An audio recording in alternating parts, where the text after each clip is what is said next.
ప్రార్థన చేసుకుందాం. ప్రేమగల తండ్రి, పరిశుద్ధుడైన మా దేవ, యేసు ప్రభు నామమున మీకు వందన స్తుతులు స్తోత్రాలు చెల్లిస్తూ ఉంటున్నా. ఈ సమయంలో ప్రభా, మీ సన్నిధిని బట్టి, మీ కృపను బట్టి ఈ చివరి అందరపు దినాలకి, ఈ సంవత్సరపు చివరి అంత దినాలకి మమ్మల్ని తీసుకొచ్చినాం. మీకు కృతజ్ఞతాస్తులు చెల్లిస్తూ ఉంటున్నా. ప్రభువా, ఈ మాటలు జీవం కలిగినవి, సత్యం కలిగినవి. వాటిని మేము ప్రభువా మాకు మీరు కనుపరిచారు, మీకు స్తోత్రం. అదే ప్రకారంగా మీ వాక్యం ద్వారా నిమిత్త మాత్రమే మేము సత్యం గురించి, ప్రభా జీవం గురించి, మార్గం గురించి, దైవ వాక్యములు వ్రాయబడిన వాటిని ప్రభా ఇతరులకు బోధించుటకై సహాయం చేయవలసి మనం చేస్తుంటున్నా. కృప చూపించాడు తండ్రి. మీ ఘనమైన నామం బట్టి వందనాలు చేస్తూ, మీ చిత్తాన్ని నెరవేర్చవలసి మనం చేస్తూ, మైకు ద్వారా ఎంత దూరం అయితే వినబడుతుందో వారందరినీ జ్ఞానం చేసుకునండి. నిత్య జీవపు యొక్క మాటలు వారు విని విశ్వసించి నిత్య రాజ్యానికి వారసులుగా కావడానికి అనుగ్రహించవలసి మనం చేస్తూ, యేసు ప్రభు నామమున ప్రార్థించి అడిగి వేడుచున్నాము తండ్రి, ఆమేన్. ప్రియమైన వారులారా, ప్రభు అయిన యేసు క్రీస్తు వారి నామంలో ఈ యొక్క రాత్రికాల సమయంలో మీకు శుభములు తెలియజేస్తా ఉంటున్నాం. ప్రాముఖ్యంగా ఈ నెల 25వ తేదీ ఉండబోయేటువంటి క్రిస్మస్ సందర్భంగా మీకు అందరూ కూడా శుభాకాంక్షలు తెలియజెప్తా ఉంటున్నాం. దేవుని వాక్యంలో మనము మరి కొన్ని మాటలు మనం చూసుకుందాము. యేసుక్రీస్తు వారు ఈ లోకంలో జన్మించాడు. ఆయన జన్మించినటువంటి విధానం చాలా మంది తెలుసు. అయినప్పటికీ కూడా సత్యం అనేది సరైన విధానంలో మానవుడు గ్రహించాలి. అందుకే దేవుడు మానవుడు గ్రహించడానికి కొరకై ఈ యొక్క గ్రంథము, పరిశుద్ధ గ్రంథాన్ని మనకు దేవుడు అనుగ్రహించుంటున్నాడు. అసలు యేసుక్రీస్తు వారు ఈ లోకంలో జన్మించినటువంటి విషయాలు, కొన్ని విషయాలు మీకు చెప్తాను. దైవ గ్రంథంలో యెషయా గ్రంథం 7వ అధ్యాయంలో 14వ వచనము ఈ మాట వాక్యంలో వ్రాయబడింది. యెషయా గ్రంథం 7వ అధ్యాయము 14వ వచనము నేను చదువుతాను, దయచేసి వినండి. కాబట్టి ప్రభువు తానే యొక్క సూచన మీకు చూపును, ఆలకించుడి. కన్యక గర్భవతి కుమారుడు కని అతనికి ఇమ్మానుయేలుని పేరు పెట్టును.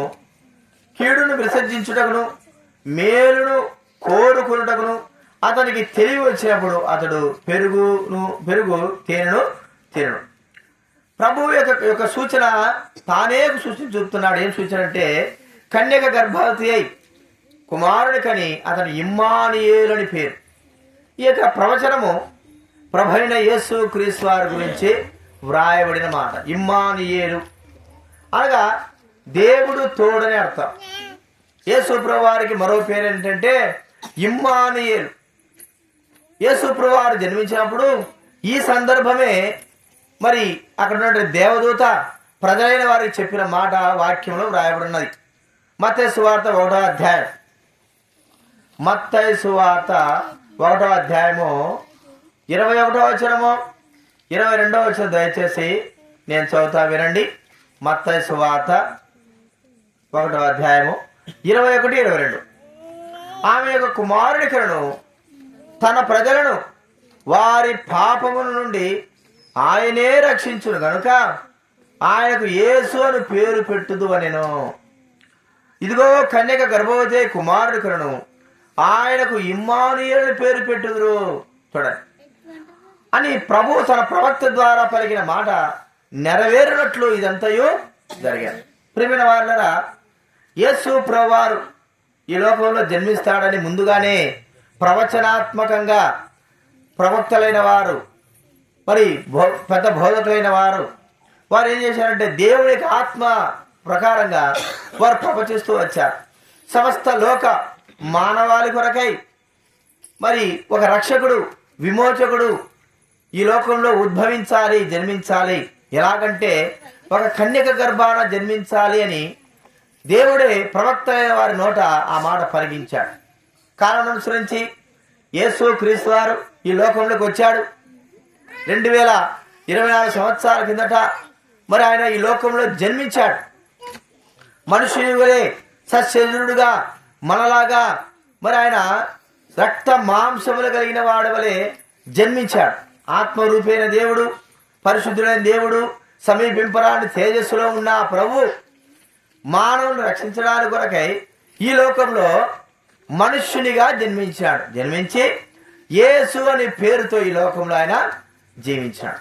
ప్రియమైన వారలారా, ఈ లోకంలో ఆయన జీవించడానికి ప్రవచనము నెరవేర్చబడింది. ఆయన పుట్టడానికి ప్రవచనం నెరవేర్చబడింది. అయితే యేసుక్రీస్తు వారు ఎందుకు పుట్టాడు అనే విషయము యేసు ప్రభు వారే చెప్పిన మాట మనము గ్రహించాలి. యేసు ప్రభు వారు ఒక మాట చెప్పాడు, తాను ఎందుకు ఈ లోకంలో వచ్చాను. మనం కూడా ఈ లోకంలో పుట్టినప్పుడు మనం ఏం చెప్పలేం, ఎందుకో పుట్టాడు అనుకుంటాం. కానీ పుట్టి పెరిగి పెద్ద అయిన తర్వాత ఏదైనా వాడు సాధించిన తర్వాత, ఓహో నేను ఇది సాధించాను, తర్వాత మన జీవితం తర్వాత మనం ఏదైనా సాధించింది గుర్తుపెట్టుకుంటారు మానవులు, అంతవరకు మాత్రమే. అయితే పుట్టక మునిపే లేదా పుట్టిన తర్వాత జీవితం పెరిగేటప్పుడు దేని కొరక ఈ లోకంలోకి వచ్చాను అని చెప్పగలిగినటువంటి ఏకైక వ్యక్తి యేసుక్రీస్తు వారు తప్ప ఇంకెవరు లేరు. అందుకే యోహాను సువార్త ఆయన ఎందుకు యేసు ప్రభువారు ఎందుకు ఈ లోకంలోకి వచ్చాడో చెప్తున్నాడు. యోహాను సువార్త 18వ అధ్యాయము చూడండి, 37వ వచనం చదువుతా వినండి. 36, 37 యోహాను సువార్త 18వ అధ్యాయం 36వ వచనం 37వ వచనం. యేసు నా రాజ్యము ఈ లోక సంబంధమైనది కాదు. నా రాజ్యం ఈ లోక సంబంధమైతే నేను యూదులకు అప్పగింపబడకుండానట్లు నా సేవకులు పోరాడదు, గాని నా రాజ్యము ఏ సంబంధమైనది కాదనను. అందుకు పిలాతు, నువ్వు రాజువా అని ఆయన అడుగగా యేసు, నీవన్నట్టు నేను రాజునే, సత్యమును గూర్చి సాక్ష్యం ఇచ్చుటకు నేను పుట్టి తిని, ఇందు నిమిత్తమే ఈ లోకమునకు వచ్చి తిని, సత్య సంబంధి అయిన ప్రతివాడును నా మాట వినును. అందుకు పిలాతు, సత్యమనగా ఏమిటిని ఆయనను చెప్పాను. ఎందుకొరకు ఈ లోకం పుట్టాడంటే యేసు ప్రభు చెప్పాడు. ఎందుకొరకు పుట్టాడంటే సత్యమును గురించి సాక్ష్యం ఇవ్వడానికి ఈ లోకంలోకి జన్మించి, అంటే నిజం గురించి చెప్పడానికి వచ్చాడు. ఏంటంటే నిజము. మరి ఈ లోకము సత్యము అంటే బైబిల్ గ్రంథం ఏం చెప్తుందంటే దేవుని వాక్యమే సత్యము. అంత మాత్రమే కాదు, ఆ వాక్యమే సత్యమైన వాక్యమే దేవుడు అనేటువంటి మాట మనం ఇక్కడ చూస్తూ ఉంటున్నాం. అంటే నిజ రక్షణ, నిజ జీవితము, నిత్య పరలోకము, నిత్యమైనటువంటి స్థితి ఏ మానవుడికి అందరూ కూడా తెలుసుకోవాలా, సత్యమేమిటి గ్రహించాలా, మానవుడి జీవితం తరువాత ఏముందో అనేది గ్రహించాలా. దాని కొరకై యేసుక్రీస్తు వారు సత్యమును చెప్పడానికి వచ్చాడు ఈ లోకంలో. ఆ సత్యం ఏమిటండి? మనం ఆలోచిస్తే సత్యము అంటే అర్థం ఏమిటంటే, సత్యము దేని కొరకంటే బైబిల్ గ్రంథంలో రాయబడిన ప్రతి మాట సత్యమే, ప్రతి మాట కూడా సత్యమే అని బైబిల్ గ్రంథం సెలవిస్తూ ఉంది. అసలు మానవుడు సత్యం గ్రహించాలి. ఏంటి సత్యం అంటే మనం అందరం చెప్పుకుంటా ఉంటాం, మోక్షం ఉందా, లేకపోతే నరకం ఉందా, అసలు దేవుడు ఉన్నాడా, పరలోకం ఉందా, మరి దూతలు ఉన్నారా, ఇవన్నీ కూడా మనకు కనబడవు, మనం వినడం వరకే. ఎందుకంటే ఈ లోకంలో జీవిస్తున్నాము భౌతిక సంబంధమైనటువంటి కన్నుల చేత, ఆత్మ సంబంధమైన కన్నులను మనము చూడలేము. వాళ్ళు పడినారు అనుకో, తలకాయ ఢమా అంటారు, నీకే కదా దేవక్క, చూడు నువ్వు దిక్కా, నువ్వు పిల్లని దింపు, వాడు పడితే తలకాయ పగలదు. సత్యమును గురించి సత్యం ఏమిటి? సత్యము అంటే ఆత్మ, దేవుడు పరలోకంలో ఉన్నాడు, ఇది సత్యం. మనం అందరం కూడా చూడలేదండి, మనకు కూడా బాగా తెలుసు, కానీ ఉన్నాడు పరలోకంలో. అనగా దేవుడు నివసించేటువంటి స్థలము పరలోకము అంటారు.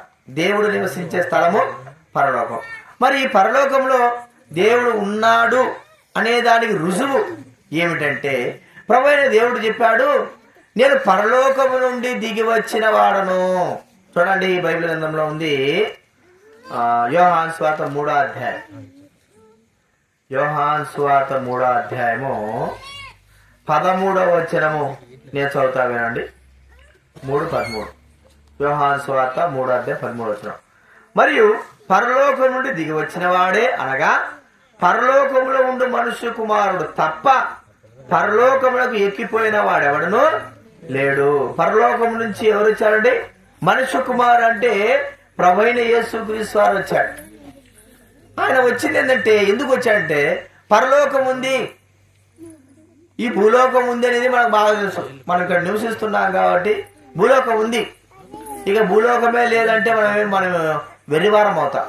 మనం చూస్తున్నాం. మరి పరలోకం ఉందంటే చూడాలి కదా. లేకపోతే మనం చూడకపోయినా కూడా ఆ స్థలం నుంచి ఎవరైనా మనకు సాక్ష్యంగా చెప్పాలి కదా. ఆ పరలోకం ఉంది, దేవుడు నివసించే స్థలము, సంతోషము, ఆనందము, మరి బాధలు లేని స్థలము, ఎంతో వెలుగుగా ఉన్న స్థలము ఉంది అంటే ఎవరు నమ్ముతారు? ప్రియమైన వాళ్ళరా, అందుకే ప్రభువైన యేసుక్రీస్తు వారు ఈ లోకంలోకి 2024 సంవత్సరాల కిందట పరలోకము నుండి వచ్చినాడు. మనం భూలోకంలో ఉన్నవారము, భూమిలో జన్మించిన వారు. అయితే యేసుక్రీస్తు వారి యొక్క జన్మ ఎలాంటిదంటే పరలోకము నుండి వచ్చి ఈ లోకంలో జన్మించిన జన్మ.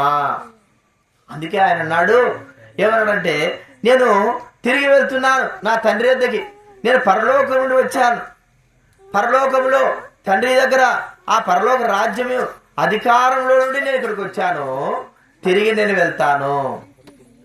నిజంగానే యేసుప్రభు అన్నాడు, నేను మరి పరలోకం వెళ్తున్నాను, నా తండ్రి వద్ద అనేక నివాసాలు ఉన్నాయి, ఈ లోకంలో మీకు చెప్పడానికి వచ్చాను. మానవుడు ఆ నివాసములలో జీవించడానికి యోగ్యత కలిగి ఉంటే చాలు. చాలా మంది అంటారు, పరలోకం ఎవరు చూసినారా, నరకం ఎవరు చూసినారు, గాలికి పోయింది అంటారు. కానీ పరలోకం నుండి వచ్చినటువంటి వ్యక్తి చెబుతున్న మాట ఏంటంటే పరలోకము ఉంది అని చెప్తున్నాడు. మరి పరలోకం ఉందంటే ప్రభు అన్నాడు, నేను వెళ్తాను, మళ్ళా మీ దగ్గర వచ్చి మిమ్మల్ని తీసుకువెళ్తాను. ఇప్పుడు ఉన్నప్పుడు ఆ స్థలంలో నివసించేటువంటి ఆధిక్యతలు మనం సంపాదించుకోవాలి. ప్రభు అన్నాడు కదా, ఉందని చెప్పాడు కాబట్టి అది సత్యం. మరి ఆ స్థలంలోకి ఎవరు వెళ్తారు? ఆ స్థలంలోకి వెళ్ళాలంటే ఎలాగా? పరలోక రాజ్యంలో మనం స్వతంత్రించుకోవాలంటే ఎలాగా? ఇప్పుడు మనకు బాగా తెలుసు, చంద్రుడిపైకి మానవుడు వెళ్ళిపోయినాడు, ఆయా గ్రహాలకు వెళ్ళినాడు. వెళ్ళిన తర్వాత మరి ఎవరు పోయినారే అంటే అక్కడ వీడియో తీసి, చంద్రుడి పైన గ్రహాల పైన వీడియో తీసి ఈ భూలోకంలోకి పంపించారు. పంపించడమే కాదు, ఆ చంద్రుడి పైన ఉన్నటువంటి రాళ్ళు కానీ మట్టి కానీ సాక్షాత్కారంగా ఈ లోకంలోకి తీసుకొచ్చారు. తీసుకొచ్చి అందరికి కూడా చూపించారు. చూపించినప్పుడు వాళ్ళు నమ్మినారు, ఓ నిజమే, చంద్రుడు పైన మట్టి ఉంది, రాళ్ళుండాయి అని సాక్షాత్కారంగా చూపించారు. కాబట్టి మనం ఇప్పుడు చంద్రుడు ఉన్నాడు, చంద్రుడి పైన మనం వెళ్ళగలము, అక్కడ నివసించడానికి మరి గాలి ఉంటే సరిపోతుంది, గాలి ఉంటే చాలు మానవుడు ఏమవుతాడు, నివసించవచ్చు అని ఒక రుజువు అనేది మానవునికి దొరికింది. మరి పరలోకమునకు వెళ్ళాలి అన్నప్పుడు ప్రభు ఈ లోకానికి వచ్చి చెప్పాడు కదా, పరలోకానికి వెళ్ళాడు, నేను వచ్చానని. ఇప్పుడు అక్కడ నివసించాలంటే మనకు రుజువు ఏమిటి? ఎట్లాగా మనం ఆ రాజ్యమును స్వతంత్రించుకోగలము? అక్కడికి వెళ్ళడానికి కావలసినటువంటి ఏర్పాటు ఏమిటి? ఏమి చేస్తే మానవుడు ఆ పరలోక రాజ్యానికి వెళ్తాడు? బైబిల్ మీద సెలవిస్తా ఉంది, పరలోక రాజ్యానికి వెళ్ళాలంటే అంత తేలికైన విషయం కాదు. చూడండి, ప్రకటన గ్రంథం లాస్ట్ అధ్యాయం, ప్రకటన గ్రంథం 22వ అధ్యాయం, 21వ అధ్యాయము 27వ వచనం నేను చదువుతా వినండి. ప్రకటన గ్రంథం 21వ అధ్యాయం 27వ వచనం నేను చదువుతా వినండి. గొర్రె పిల్ల యొక్క జీవగ్రంథమందు వ్రాయబడిన వారే దానిలో ప్రవేశించురు గాని నిషిద్ధమైనది ఏదైనను అసహ్యమైన దానిని అబద్ధమైన దాన్ని జరిగించు వాడైనను దానిలో ప్రవేశింపనే అంటే పరలోక రాజ్యంలో ప్రవేశించాలంటే జీవ గ్రంథములో పేరు వ్రాయబడాలా? జీవ గ్రంథంలో ఎవరి పేరు వ్రాయబడుతుంది? ప్రియమైన వారులారా, మానవుడు ఈ లోకంలో ఉన్నాడు అంటే ఒక ఆధార్ కార్డు, మనకు తెలుసు, ఆధార్ కార్డు చూపిస్తాం, నేను ఈ దేశానికి ఈ ప్రాంతానికి చెందిన వాడను. మరి చనిపోయిన తర్వాత ఆధార్ కార్డు పనిచేస్తారంటే పనిచేయదు. బతుకున్నప్పుడు మాత్రమే ఆధార్ కార్డు మనకు పనిచేస్తారు. ఉన్నామన్న దానికి రుజువు. ఈ భూలోకంలో నేను కూడా ఒక సభ్యుడిని, ఒక వ్యక్తిని, మరి నేను కూడా జీవిస్తున్నాను. ఆధార్ కార్డులో లెక్కలేస్తే, ఒకవేళ లెక్క వేయకపోతే ఈ లోకంలో మనం ఉన్నంత మాత్రాన మనం చచ్చేటి ఒక మాట అన్నాడు ఒకసారి. నేను కూడా ఆధార్ కార్డు చేసుకోకపోతే మా తమ్ముడు అన్నాడు, నువ్వు ఆధార్ కార్డు చేసుకోకపోతే నువ్వు లోకంలో లేనట్టే అన్నాడు. బతికే ఉంటావు కానీ లోకంలో లేనట్టే నీకు అన్నాడు. నిజమే కదా అనుకున్నా. కానీ పరలోకంలో మనం వెళ్ళాలంటే దేవుని యొక్క జీవ గ్రంథంలో మన పేరు వ్రాయబడాలి. ఎవరి పేరు జీవ గ్రంథంలో వ్రాయబడుతుంది? జీవించిన వ్యక్తులు, అంటే జీవితులైన వారు, నిత్య జీవము అనుగ్రహింపబడిన వారికి మాత్రమే పరలోక రాజ్యంలో ఆ యొక్క జీవ గ్రంథంలో మానవుడికి పేరు రాయబడుతుంది. జీవ గ్రంథంలో పేరు రాయబడకపోతే ఆ వ్యక్తి లేనట్టుగానే మనం గుర్తించాలి. మరి పరలోకంలో ఎలాగ జీవ గ్రంథంలో పేరు రాయబడుతుంది? ఎవరు రాస్తారు? ఆ నిత్య జీవం మానవుడికి ఎలాగ అబ్బుతుంది? ప్రియమైన వాళ్ళరా, దేవుడు ఉన్నాడని తెలుసుకున్నాం, పరలోకం ఉందని తెలుసుకున్నాం. ఆ పరలోకం వెళ్ళడానికి మార్గం కూడా యేసుక్రీస్తు వారు చూపించినాడు. ఏ వ్యక్తి అయితే జీవ గ్రంథంలో పేరు రాయబడతాదో ఆ వ్యక్తి పరలోక రాజ్యంలో మరి స్థిరుడుగా ఉన్నట్టే. ప్రియమైన వాళ్ళరా, అది భూలోకంలోనే మనం ఏం చేయాలంటే ముందుగానే బుక్ చేసుకోవాలా. అంటే మన పేరు పరలోకంలో వ్రాయించుకోవాలి. ఎవరి పేరు వ్రాయబడుతుందంటే ఎవరి పాప క్షమాపణ అయితే పొందుతారో, ఎవరి పాపములైతే క్షమింపబడతాయో, ఎవరి జీవితంలో పాప క్షమాపణ రక్షణ అనేది కలుగుతుందో వారి పేరు మాత్రమే పరలోక రాజ్యంలో జీవ గ్రంథంలో వ్రాయబడుతుంది. ప్రియమైన వాళ్ళరా, ఇంత ప్రాసెస్ ఉందంటే ఉంది. ఎందుకు ఇంత ప్రాసెస్ అంటే మానవుడు దేవుని దగ్గరికి వెళ్ళలేకపోవడానికి గల కారణము ఈ పాపమే. కాబట్టి ఈ పాప క్షమాపణ ఏ మానవుడైతే పొందుతాడో అప్పుడు తన పేరు జీవ గ్రంథంలో వ్రాయబడి జీవ గ్రంథంలో అంటే ఆ పరలోక రాజ్యంలో ఒక సభ్యులుగా మనం చేరతాము. అనగా అక్కడ నివసించేదానికి హక్కు అని మనం చూస్తున్నాం. ప్రియమైన వారిని మనకు తెలుసు, ఈ దేశంలో నివసించాలంటే ఒక హక్కు అనేది మనకు ఉంది. ఆధార్ కార్డు, ఓటర్ హక్కు.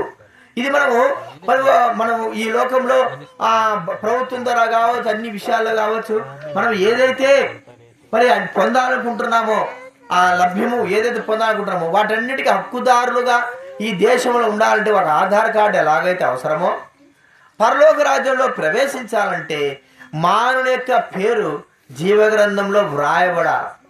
ఆ జీవగ్రంథంలో వ్రాయబడాలంటే మానవుడి యొక్క పాప క్షమాపణ పొందాలి. ప్రియమైన వాళ్ళని ఒకసారి ఆలోచించు. పాప క్షమాపణ పొందకపోతే జీవగ్రంథంలో వ్రాయబడలేమా అంటే వ్రాయబడలేము. ఆ యొక్క పాప క్షమాపణ పొందినటువంటి వ్యక్తి దేవుని దృష్టిలో ఎలాగుంటున్నాడంటే జీవము లేని వాడుగానే ఉన్నాడు.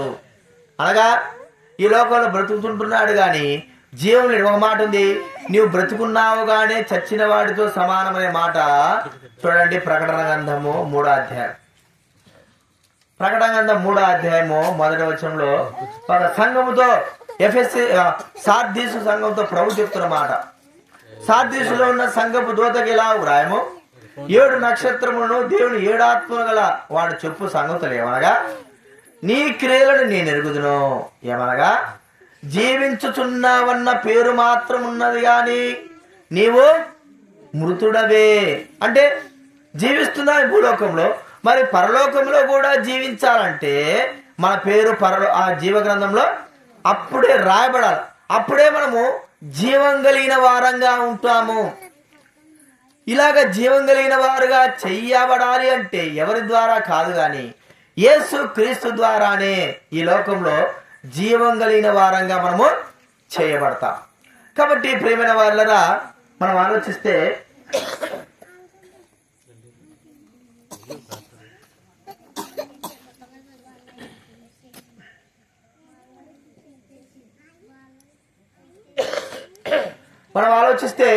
జీవం కలిగిన వారుగా దేవుడు మనల్ని చేయడం అనేది గొప్ప సంగతి.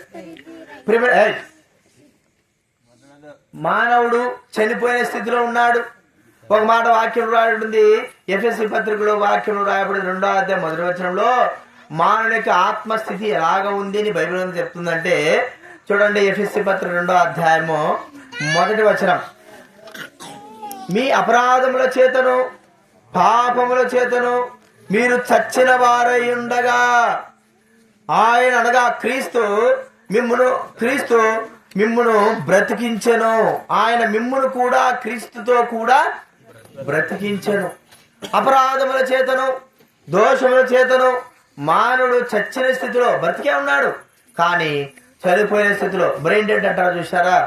బ్రెయిన్ డెడ్ అంటే అర్థం ఏంటి? తలకి దెబ్బ తగిలిందనుకో వెంటనే కోమాలకు వెళ్ళిపోతాడు. ఒక్కోసారి కోమాలకు వెళ్ళి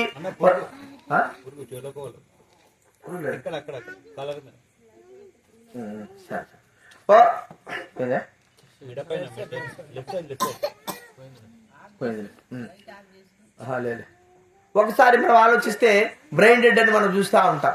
బ్రెయిన్ డెడ్ అంటే మా వ్యక్తి చనిపోయి అంటే తలలో ఇంకా పని చేయడు, ఎప్పుడు కోమా నుంచి బయటకు వస్తారో తెలియదు, లేకపోతే ఈ వ్యక్తి ఇంకా అంతేనండి ఇంకా చనిపోయినట్టే అని భావిస్తాడు. అలాంటి యొక్క స్థితి మానవుని ఆత్మకు కలిగి ఉంది.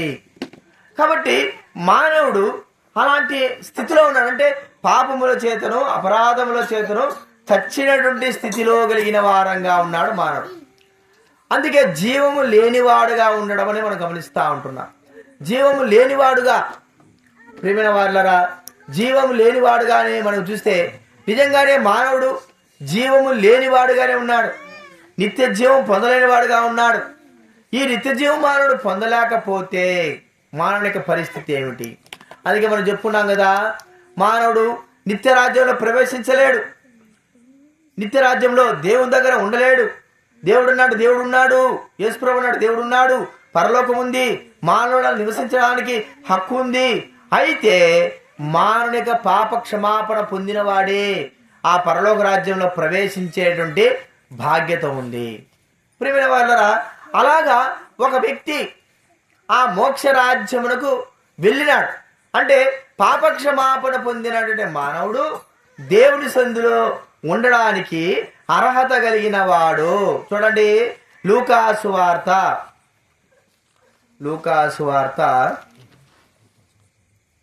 23వ అధ్యాయము 40 నుంచి నేను చదువుతా వినండి. లూకాసు వార్త 23వ అధ్యాయం 40 నుంచి నేను చదువుతాను. అయితే రెండో వాడు వారిని గద్దించి, నీవు అదే శిక్షా విధిలో ఉన్నావు గనుక దేవునికి భయపడవా? మనకైతే ఇది న్యాయమే, మనము చేసిన వాటికి తగిన ఫలం పొందుతున్నాము గాని ఈయన ఏ తప్పిదమును చేయలేదని చెప్పి ఆయనను చూచి, యేసు నీవు నీ రాజ్యంలోనికి వచ్చినప్పుడు నన్ను జ్ఞాపకం చేసుకునమనెను. అందుకు ఆయన వానితో, నేడు నీవు నాతో కూడా పరదేశులో ఉందో అని నిశ్చయంగా నీతో చెప్పుచున్నా.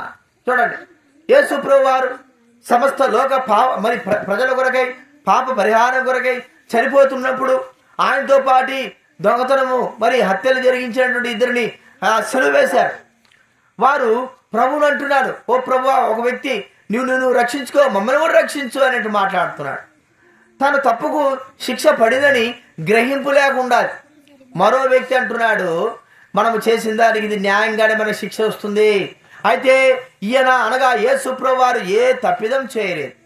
మరి యేసుప్రభువు వారు ఎందుకు చనిపోతున్నాడంటే సమస్త లోక పాప పరిహారం కొరకే చనిపోతున్నాడు. ఆ సత్యమును గ్రహించినాడు శిలువ మీద దొంగ. ఏమన్నాడంటే, యేసుప్రభువా, నీ రాజ్యముతో అనగా నీకు రాజ్యం ఉంది, పరలోకం ఉంది, నువ్వు ఏలేవ రాజువి, నువ్వు ఈ లోకంలోకి వస్తావు, నన్ను ఒక్కసారి జ్ఞాపం చేసుకో నీ రాజ్యములో అన్నాడు. అంటే తన పాపములను తన అపరాధములను చచ్చినటువంటి తన స్థితిని ప్రభు దగ్గర ఒప్పుకున్నాడు. చూడండి, యేసు ప్రభు చెప్పిన మాట సత్యం కాబట్టి, నేడు నీవు నాతో కూడా పరదేశు. ప్రియమైన వారు, ఇప్పుడు ఆ వ్యక్తి పరలోకం అనగా దేవుడు ఉన్నటువంటి స్థలంలోకి వెళ్ళిపోయినాడు. యేసు ప్రభు చెప్పినాడంటే అదేంటండి? సత్యమే. ఇప్పుడు యేసు ప్రభు మా వ్యక్తి ఆ యొక్క శిలువ దొంగ తన పేరు ఎక్కడ రాసుకున్నాడు? పరలోకంలో జీవగ్రంథంలో రాసుకున్నాడు. అనగా క్షమాపణ పొందిన వ్యక్తి జీవితము పరలోకంలో ఉన్న జీవగ్రంథంలో వ్రాయబడుతుంది. ప్రియమైన వాళ్ళరా, అలాగే ఎంతో మంది వారి యొక్క పాప క్షమాపణ పొంది వారి పాపములు ఒప్పుకొని వారి పేరు జీవగ్రంథంలో వ్రాయించుకొని దేవుని చేత వ్రాయించుకొని ఈ లోకంలో చనిపోయిన తర్వాత కష్టాలు ఉండొచ్చు, బాధలు ఉండొచ్చు, వ్యాధులు ఉండొచ్చు, కానీ చనిపోయిన తర్వాత మోక్షానికి చేరిన వారుగా చూస్తూ ఉంటున్నాం. అలాంటి వారిలో ఒక వ్యక్తి కూడా ఉన్నాడు. ఇదే లూకాసు వార్తలో 16వ అధ్యాయంలో, లూకాసు వార్త 16వ అధ్యాయంలో దరిద్రుడైనటువంటి ఒక లాజరు అనేటువంటి వ్యక్తిని చూస్తూ ఉంటున్నాం. చూడండి, 16వ అధ్యాయము 21వ వచనం నేను చదువుతా. 21 లాజరును ఒక దరిద్రుడు ఉండడు. వాడు కురుపులతో నిండిన వాడై ధనవంతుని ఇంటి వాకిట పడి ఉండి అతని బల్ల మీద నుండి పడు రొట్టె ముక్కలతో ఆకలి తీర్చుకొనగోరను గాని అంతేకాక కుక్కలు వచ్చి వారి కురుపులు నాకెను. ఆ దరిద్రుడు చనిపోయి దేవదూతల చేత అబ్రహాము రొమ్మున ఆనుకున్నటకు కొనిపోడు. ఎక్కడ పోయినాడండి? పరలోకము. దేవదూతల చేత తన పాప క్షమాపణ పొందినాడు. తన పేరు అక్కడుంది. ఎవరి పేరైతే జీవగ్రంథంలో ఉంటాడో ఆ వ్యక్తి పరలోక రాజ్యంలో ఉంటాడు, అనగా దేవుని రాజ్యం ఉంటాడు. యేసుప్రభు అన్నాడు, దేవుని రాజ్యం ఉంది, అక్కడ మనుషులు నివసించేదానికి స్థలాలు ఉన్నాయి. ఆ ప్రాంతానికి వెళ్ళాలంటే మానవుడు ఈ లోకంలో పాప క్షమాపణ పొంది తన పేరు జీవగ్రంథంలో వ్రాయించుకోవాలి. పాప క్షమాపణ పొందడమే జీవగ్రంథంలో వ్రాయించుకోవడము. ప్రియమైన వాళ్ళరా, ఈ రాత్రికాల సమయంలో నీ పాపములను నీవు ఒప్పుకోగలుగుతావా? నీ పాపం నుండి విడుదల పొందగలుగుతావా? నిత్య రాజ్యంలో, దేవుని రాజ్యంలో, పరలోక రాజ్యంలో నీ పేరు వ్రాయించుకోగలవా? నీ పాపాలు ఒప్పుకోవడమే దేవుని రాజ్యంలో, పరలోక రాజ్యంలో, జీవగ్రంథంలో పేరు రాయించుకోవడం. నీ పాప క్షమాపణ పొందడమే. ప్రియమైన వాళ్ళరా, ఆ కార్యము యేసుక్రీస్తు వారు మన పాప క్షమాపణ కొరకే యేసుక్రీస్తు వారు జరిగించాడు. ఉచితంగా మన పేరు జీవగ్రంథంలో వ్రాయడానికి, మన పాప క్షమాపణ పొందితే జీవగ్రంథం వ్రాయడానికి యేసుక్రీస్తు వారు సిద్ధంగా ఉన్నాడు. దాని కొరకే పరలోకం ఉంది. పరలోకంలో ప్రవేశించాలంటే మానవుడు జీవగ్రంథంలో తన పేరు వ్రాయించుకోవాలి, తన పాప క్షమాపణ పొందాలి అనే సత్యాన్ని చెప్పడానికే ఈ లోకానికి వచ్చాడు యేసుప్రభు. చెప్పడమే కాదు, ఆ పరలోక రాజ్యం వెళ్ళేటువంటి మార్గాన్ని కూడా ఏర్పాటు చేసి వెళ్ళాడు. ఆ మార్గమే సిలువ. ఆయన మనందరి కొరకే శిలువలో చనిపోయినాడు. మనందరి పాపమునకు పరిహారము జరిగించినాడు. పాప క్షమాపణ కొరకై మన పాపమునకు శిక్ష తనపైన వేసుకున్నాడు. ప్రియమైన వాళ్ళరా, ఒకసారి ఆలోచిద్దాము. పాప క్షమాపణ కొరకై యేసుక్రీస్తు తప్ప ఏ మానవుడు కూడా మనుషుల కొరకై చనిపోలేదు. ఏ మానవుడు కూడా మనుషుల కొరకై తన ప్రాణమును ఇవ్వలేదు. ఏ మానవుడు కూడా మనుషుల కొరకై తన సర్వాన్ని అర్పించలేదు, తన రక్తాన్ని కార్చలేదు. కేవలం యేసుప్రభు వారు ఎందుకు? ఆయన పరలోకం నుండి వచ్చాడు. తన రూపంలో సృజింపబడినటువంటి మానవులందరూ కూడా ఆ స్థలంలోకి వెళ్ళేటువంటి మార్గమును యేసుప్రభు ఏర్పాటు చేశాడు. ఉచితమైన మార్గము. మనము ట్రైన్లో వెళ్ళాలంటే టికెట్ కొనుక్కోవాలి కదా. టికెట్ కొనాలంటే మనం దగ్గర డబ్బు ఉండాలి. బస్సులో వెళ్ళాలంటే టికెట్ కొనాలి, డబ్బు ఉండాలి. ఏదైనా మనం కొనుక్కోవాలి, తినాలి, కనీసము ఆ అట్టిపండు కొనాలన్నా కూడా 2 రూపాయలు కావాల్సిందే. మరి పరలోక రాజ్యంలో వెళ్ళాలంటే ఉచితంగా దేవుడు అనుగ్రహించేటువంటి మార్గము దేవుడు ఏర్పాటు చేశాడు. ఉచితమే ఇదంతా, ఏం లేదు.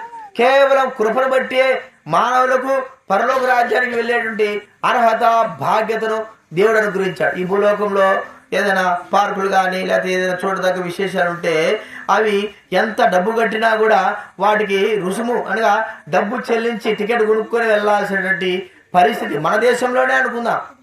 కానీ అందరూ ప్రవేశించడానికి అర్హత లేదు, టికెట్ కొనుక్కోవాలి. అయితే దేవుడి రాజ్యంలో అందరికీ ప్రవేశం ఉచితము. ఎవరైనా సరే తన పేరు వ్రాయించుకోవచ్చు. ఎవరైనా సరే తన పేరు పరలోకంలో వ్రాయించుకోవచ్చు. కారణం ఏంటంటే అందరికీ ఉచితం. ప్రియమైన వాళ్ళరా, కేవలము విశ్వాసముంచిన వ్యక్తికి, కేవలము పాప క్షమాపణ పొందిన వ్యక్తి, కేవలము తన పాపములు ఒప్పుకున్న వ్యక్తికే ఈ గొప్ప కార్యం, ఈ అర్హత, ఈ బాధ్యత. ప్రియమైన వాళ్ళరా, కాబట్టి ఇప్పుడు నమ్మగలుగుతుంటున్నావా? ఈ లోకంలో ఎంతో మంది ఈ లోకం విడిచారు. మరి ప్రభువుని విశ్వాసం ఉంచిన వారు రక్షింపబడిన వారు, పాపక్షమాపణ పొందిన వారు ఈ లోకం విడిచిన తర్వాత దేవుని రాజ్యానికి చేరారు. మరి చేరిన వారిని బైబిల్ గ్రంథంలో వ్రాయించి పెట్టాడు. ఒక దొంగ తన పాపను ఒప్పుకొని మోక్షాన్ని చేరాడు. ఒక దరిద్రుడైన లాజరు తన పాపను ఒప్పుకొని మోక్షాన్ని చేరాడు. ఎంతో మంది తన పాపను ఒప్పుకొని మోక్షాన్ని చేరారు. అంటే మోక్షము ఉంది అని మనము నమ్ముతుంటున్నాం. ఆ మోక్షానికి వెళ్ళేటువంటి మార్గము కూడా యేసు ప్రభువారు ఏర్పాటు చేశాడు. మరి మోక్షం ఉందని నమ్మినాం. మరి నరకం ఉంది కదా, నిజమే, నరకం కూడా ఉంది. ఎవరికి నరకం అంటే పాప క్షమాపణ పొందుకోకుండా, పాపములు అలాగే పెట్టుకొని జీవితం మార్చబడుకోకుండా జీవితాంతం కూడా తమ ఇష్టం వచ్చినట్టుగా జీవించిన వ్యక్తులకి మరి నరకం అనేది ఏర్పాటు చేయబడింది. చూడండి, మత్తయి సువార్త 25వ అధ్యాయం. మత్తయి సువార్త 25వ అధ్యాయం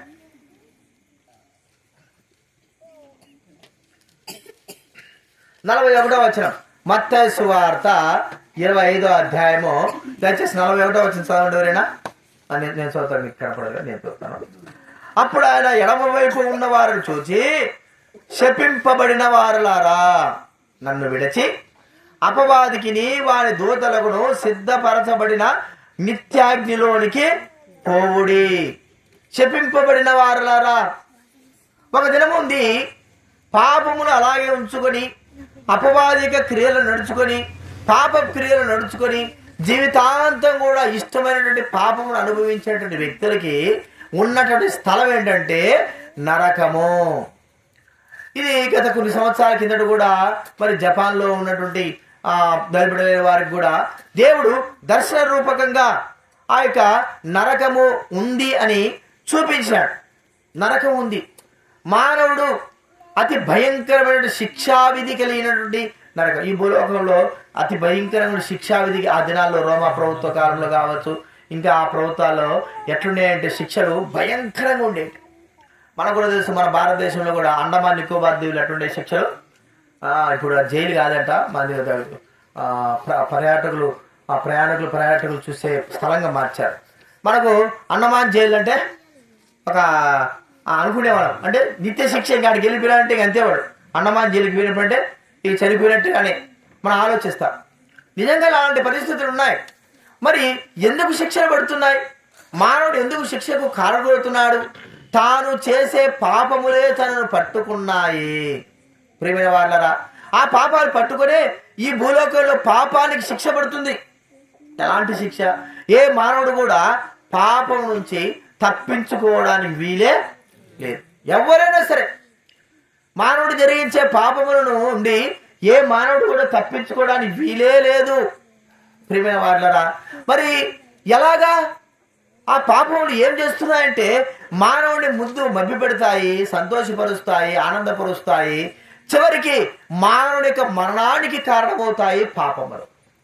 ఇలాగ ఎంతమందో ఆ పాపంలో పడిపోయి ఆ పాపములకు ఆహుతి అయిపోయి ఎంతో మంది ఎన్నో రీతులుగా వారు మరి దేవుడికి దూరం అయిపోయిన వారుగా ఉంటున్నారు. దేవుడికి దూరం అయిపోయినారు. ప్రియమైన వారులారా, ఇది పాపములు క్షమాపణ పొందుకోకుండా ఉన్న వ్యక్తులకి ఏర్పాటు చేసినటువంటి మరణస్థలమైనటువంటి నరకము. ఇది కూడా మనం చూద్దాం. ఇది కూడా ఉందంటే బైబిల్ గ్రంథంలో యేసు ప్రభువారు చెప్పాడు కదా, సత్యం గురించి నేను వచ్చానని. కాబట్టి ఇక్కడ కూడా ఉంది. చూడండి, లూకా సువార్త 16వ అధ్యాయం. లూకా సువార్త 16వ అధ్యాయం 24వ వచనము, లేకపోతే 23వ వచనం నుంచి నేను చదువుతానండి. 22 నుంచి. అబ్రహాము రొమ్మున ఆ దరిద్రుడు చనిపోయి దూతల చేత అబ్రహాము రొమ్మున ఆనుకుంటూ కొనుకోబడెను. ధనవంతుడు కూడా చనిపోయి పాతి పెట్టబడెను.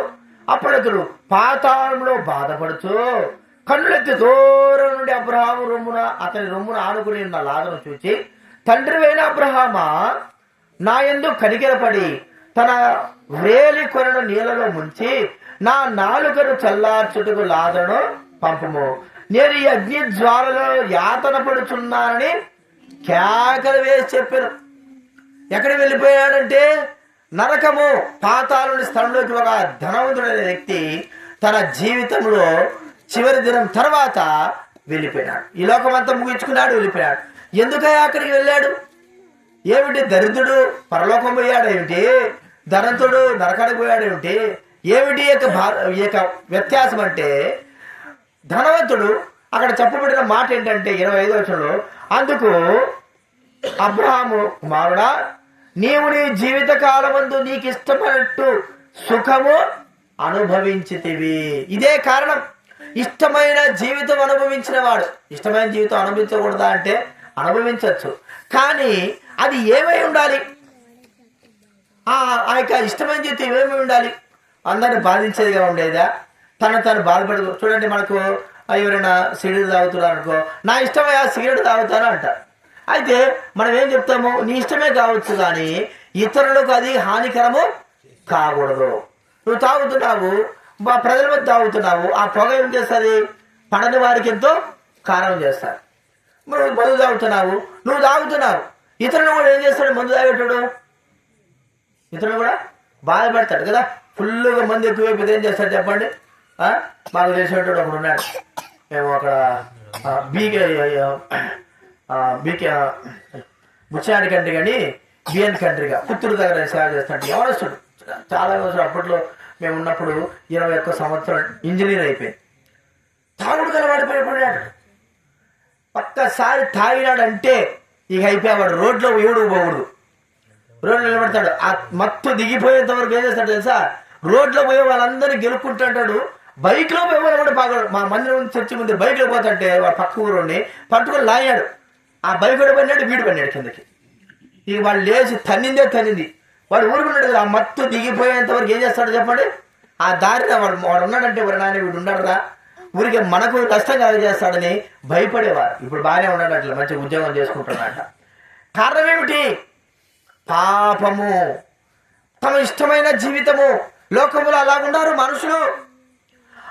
తమ ఇష్టమైన జీవితము జీవించి ఈ లోకమంతా కూడా అనుభవించి తమ శరీరమును మరి పాడు చేసుకుని, తమ జీవితాలు పాడు చేసుకుని, పాపము చేత, అపరాధముల చేత తమ ఆత్మను, తమ మనసు చంపుకొని చివరికి ఎక్కడికి వెళ్తున్నాడు అంటే మానవుడు నిత్య నరకాగ్నికి వెళ్తా ఉన్నాడు.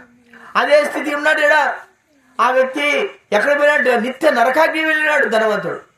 ప్రియమైన వాళ్ళరా, ఇష్టమైన జీవితం జీవించాడు. తన ఇష్టమైన జీవితం జీవించాడు.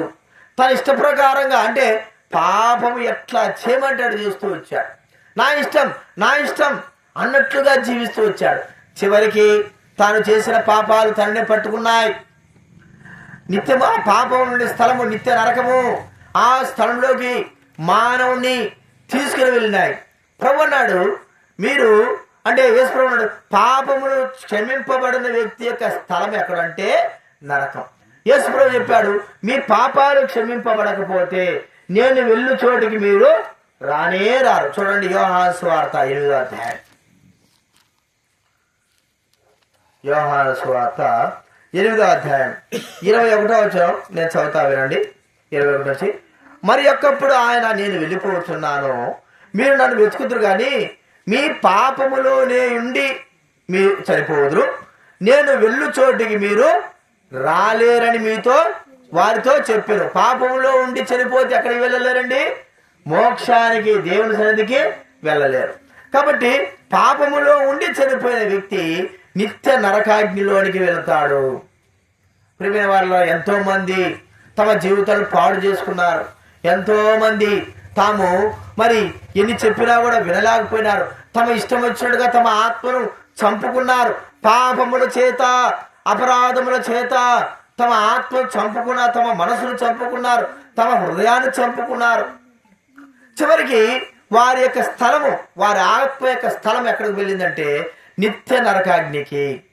ఆ స్థలంలో ఎవరున్నారంటే అబద్ధ ప్రవక్త, సాతానుడు, ఇంకా ఇలాగా ప్రభు మరి పాప క్షమాపణ పొందన నుండి అనేకమైన వారు ఆ స్థలంలో ఉన్నారు. చాలా మంది మరి అనేకమైన వారు ఆ స్థలాలను చూచారు. దేవుడు ఆ స్థలములకు వారు చూపించాడు, సాక్షాత్కరంగా చూపించాడు. కాబట్టి మనం ఒకసారి గుర్తించుకుందాం. అంటే ఆ యొక్క స్థలము అంత భయంకరమైనది. ప్రియమైన వారులారా, మనం ఒకసారి గుర్తించుకుందాం. యేసుప్రభువారు పరలోకమని చెప్పాడు, అది సత్యమే. యేసుప్రభువారు నరకముందని చెప్పాడు, అది సత్యమే.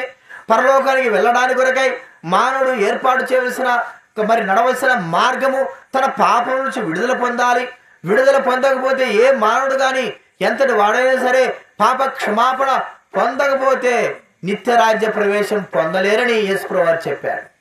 అలాగే పాపంలో ఉండి మానవుడు తన ఇష్ట ప్రకారంగా జీవిస్తే వెళ్ళేటటువంటి స్థలము కూడా నరకమని కూడా ప్రభు చెప్పాడు. ఇది మనము తేల్చుకోవాల్సినటువంటి విషయం ఏంటంటే మన ఆత్మ విషయమై ఇది భయపడాలనో లేకపోతే ఏదో కాదు కానీ మనం కూడా చెప్తా ఉంటాం. పిల్లలకి ఏం చెప్తా ఉంటాం అంటే, ఒరే మంచిగా చదువుకుంటే నువ్వేమవుతావు, డాక్టర్ అవుతావు, లేకపోతే ఇంజనీర్ అవుతావు అని చెప్తావు. ఇక జులాగా తిరిగినా ఇష్టం తిరిగినా ఉంటే ఏమవుతావు చెప్పు? దొంగ అవుతాం, మోసగాళ్ళు అవుతాం, దరిద్రులు అవుతాం, ఇంకా ఏమవుతాం చెప్పలేం, ఏమైనా కావచ్చు.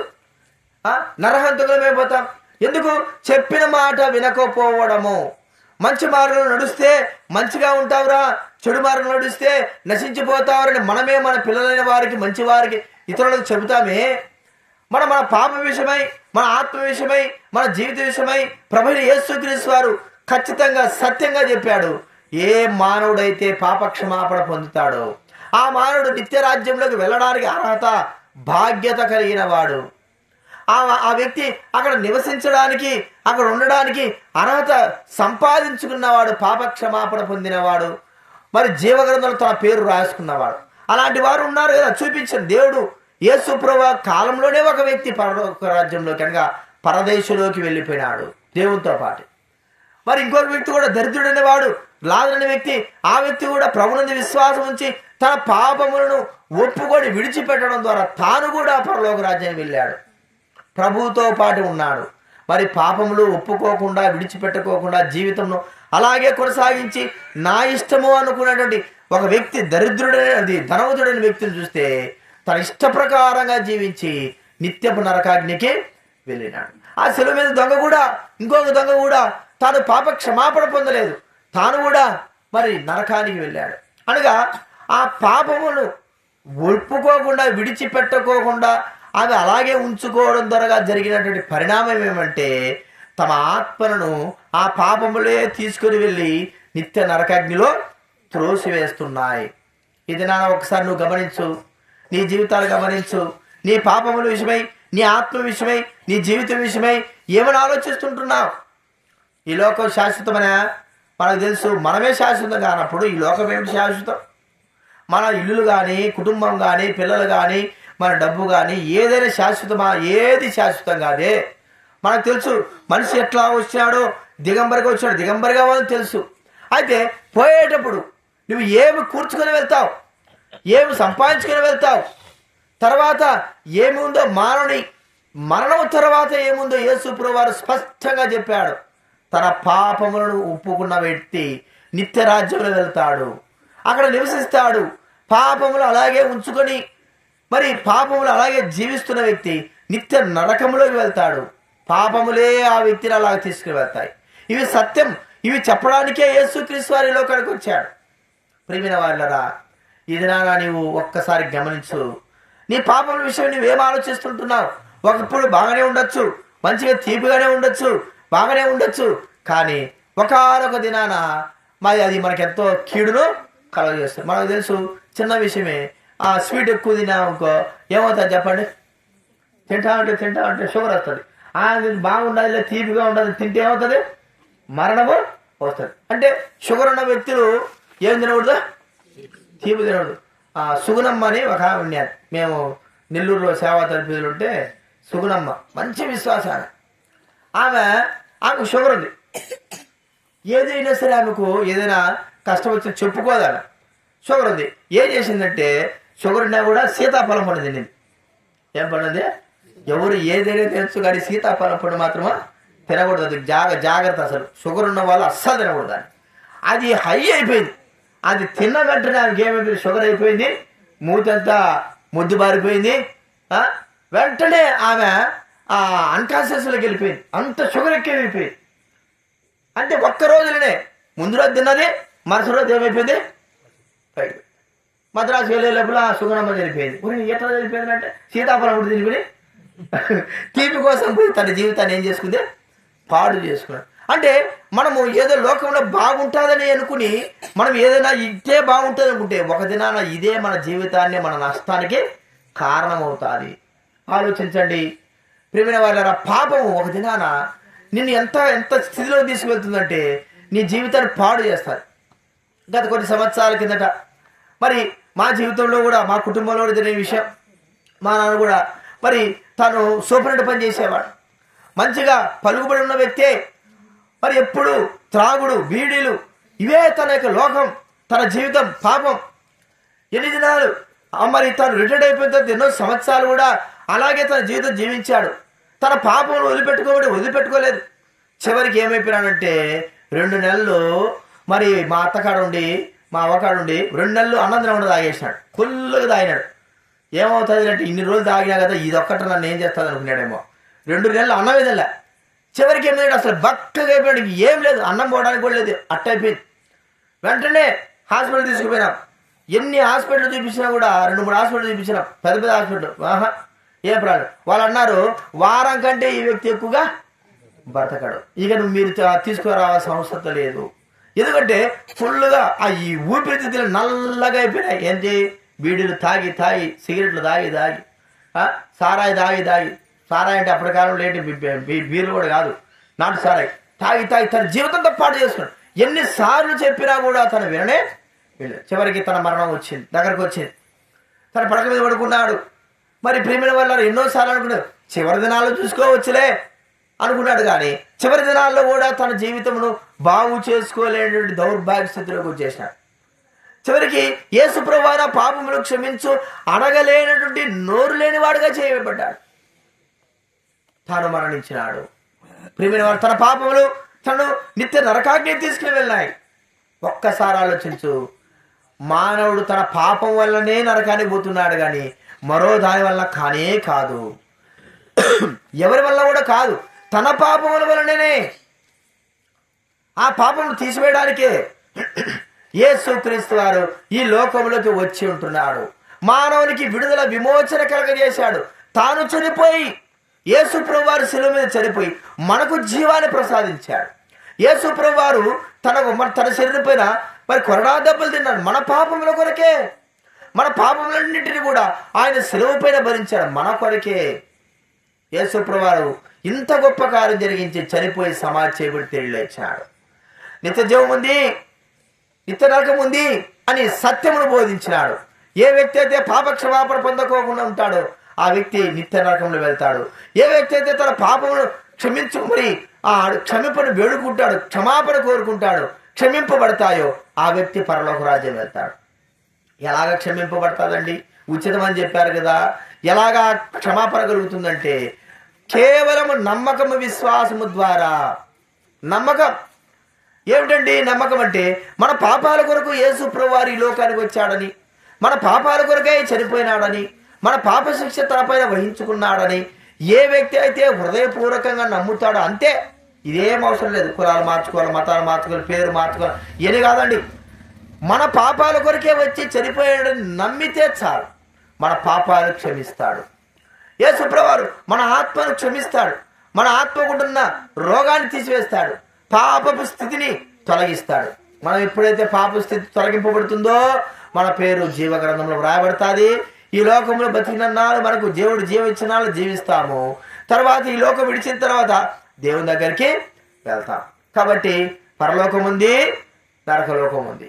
ఈ రెండు ఉన్నాయని చెప్పడానికే యేసుక్రీస్తు వారు 2024 సంవత్సరాల క్రిందట ఈ సత్యాన్ని బోధించడానికి యేసుక్రీస్తు వారు ఈ లోకంలోకి వచ్చినాడు. నమ్మగలవా? కేవలము స్వాతంత్రం నమ్మడమే, ఇది బలవంతమేం కాదండి. నమ్మకము నీ ఇష్టం, నమ్మచ్చు నమ్మకపోవచ్చు, అది నీ ఇష్టం మీద ఆధారపడి ఉంటుంది.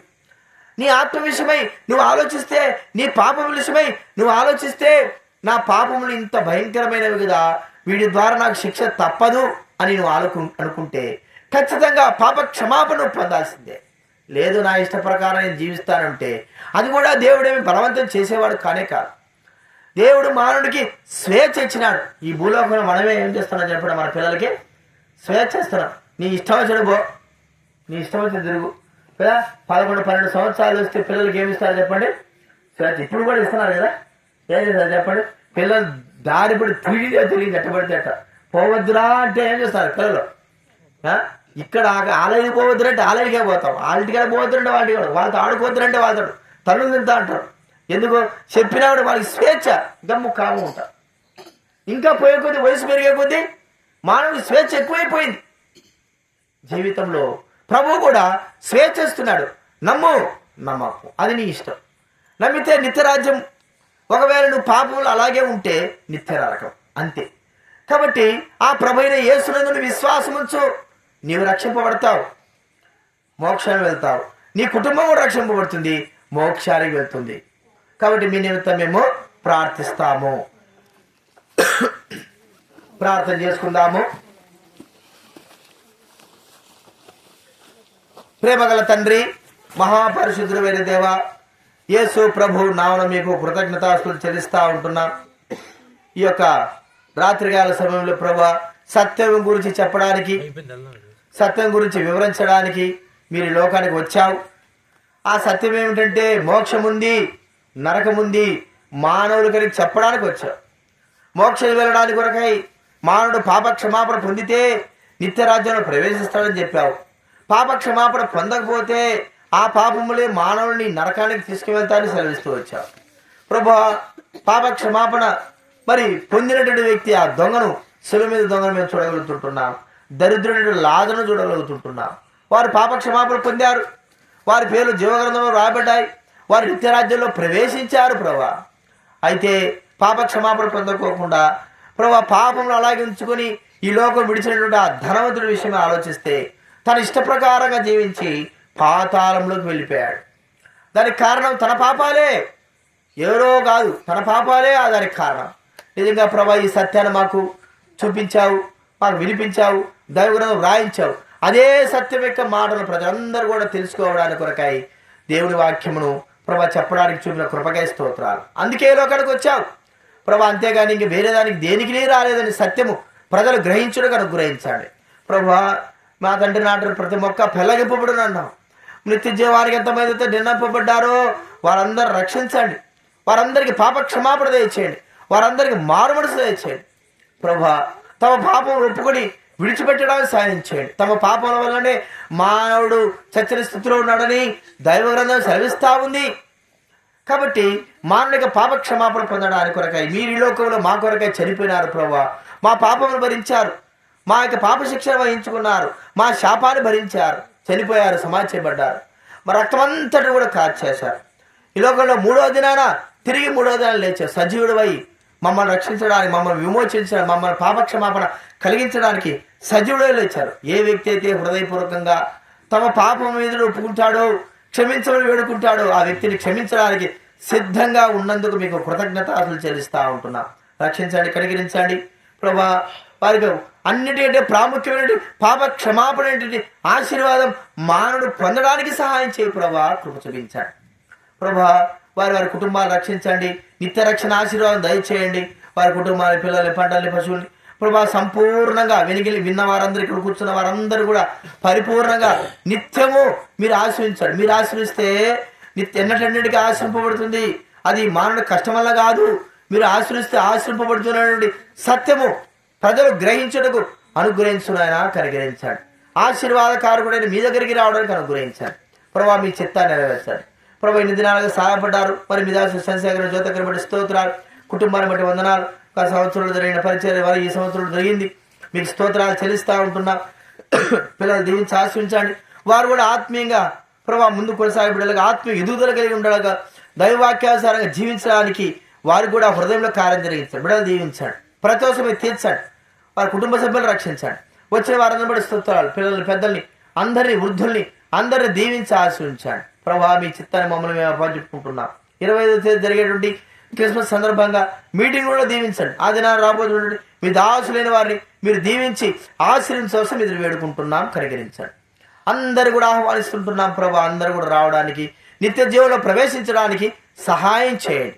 కృతజ్ఞతాపూర్వకంగా మీకు స్తుతిగణితమైన ప్రభావాలు ఆరోపిస్తూ మా ప్రార్థన దేవా మీకు స్తోత్రములు చెల్లిస్తూ ఇంతవరకు ఈ సంవత్సరం అంతా కూడా మమ్మల్ని అందరూ కూడా కాపాడారు ప్రభా. ఈ గ్రామస్తులు కాపాడుతున్నారు, కష్టాల్లో, బాధల్లో, వ్యాధుల్లో, నష్టాల్లో, ప్రమాదాల్లో ప్రభా అన్నిటిలో కాపాడావు. భద్రపరిచావు ప్రభా, అందును బట్టి స్తోత్రాలు. అలాగే వారికి రక్షణ కూడా దయచేయవలసిన మీద వేడుకుంటూ కృతజ్ఞతాపూర్వక స్థుతులు చెల్లిస్తూ యేసు ప్రభువు నామమున ప్రార్థించి అడిగి వేడుచున్నాము తండ్రి, ఆమేన్. తండ్రి నా దేవుని ప్రేమయు యేసు క్రీస్తు వారి యొక్క కృపయు పరిశుద్ధాత్మని సహవాసం చేరవచ్చిన మనకు సకల పరిశుద్ధులకి గ్రామస్తులకి ఇప్పుడెల్లప్పుడు సదాకాలము తోడయుండుగాక, ఆమేన్. అందరికి